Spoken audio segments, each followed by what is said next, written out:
Welcome back with a new math tutorial. In this video, we are talking about comparing and ordering decimals. As we said before, the decimal is the number that uses the place value and the decimal point to represent a part of a whole one. Now we need to compare.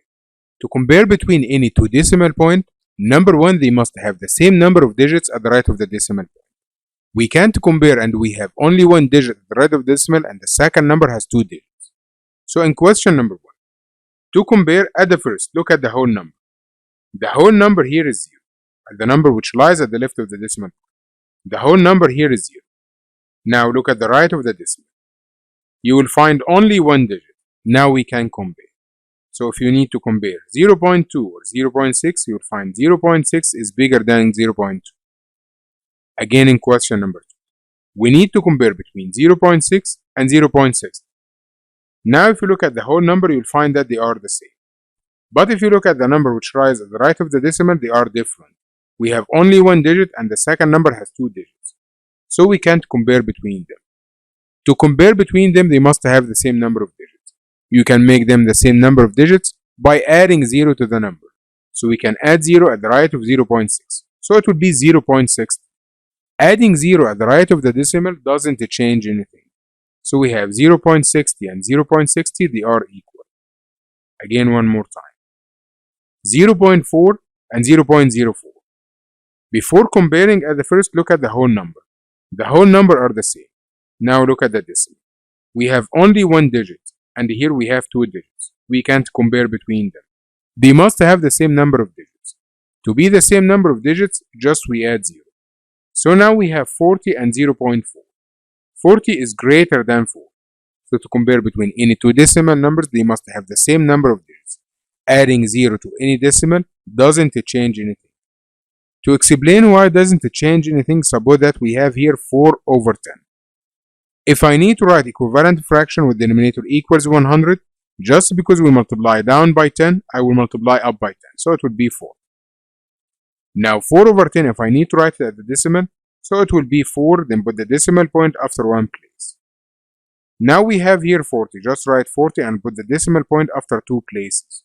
You will find that 0.4 the same as 0.40. Once you add 0 at the right, it doesn't change anything. So that's why we add 0 at the right of the decimal point. Now in question number 4, you will find that the whole number will be the same. Now we have 57 and 7.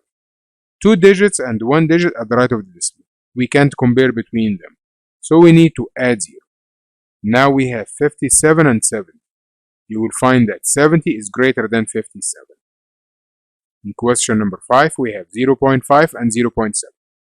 They have the same whole number. Now we have only one digit at the right of the decimal. So now we can compare between them. So 0.5 is smaller than 0.7. In question number 6, we have 0.38 and 0.3. The same whole number. But if you look at the number which lies at the right of the decimal, we have two digits and one digit. We can't compare between them. They must have the same number of digits. So we just add 0. So 0.38 and 0.30. You will find that 38 is greater than 30. So that's how can we compare between any two decimal numbers. In this problem, we need to arrange from the greatest to the least. Number 1, I will write all of the number under each other. So we have 0.2, 0.02, and 0.4. If you look at the first and the third, you will find that we have only one digit at the right of the decimal. But for the second, you will find two digits. Now we can't compare. To compare, they must have the same number of digits. So to compare, I will just add 0. Now we need to arrange from the greatest to the least. If you look at the whole number, you will find that all of them are 0. Now look at the first digit at the right of the decimal point. You will find that the greatest number, which is 4. So that will be the first number. After that, you will find 2. The last one will be equal 0.02. Again, one more time. We have 0.51, 0.34, 0.46. Just write them vertically. You will find that the three numbers have 0 at the whole number. Now we need to compare. We have two digits in each number, so we can compare between them. The greatest number which starts with 5. After that, the number which starts with 4. The last one, the number which starts with 3. Because 51 is greater than 46 is greater than 34. And that's how can we compare and ordering decimals.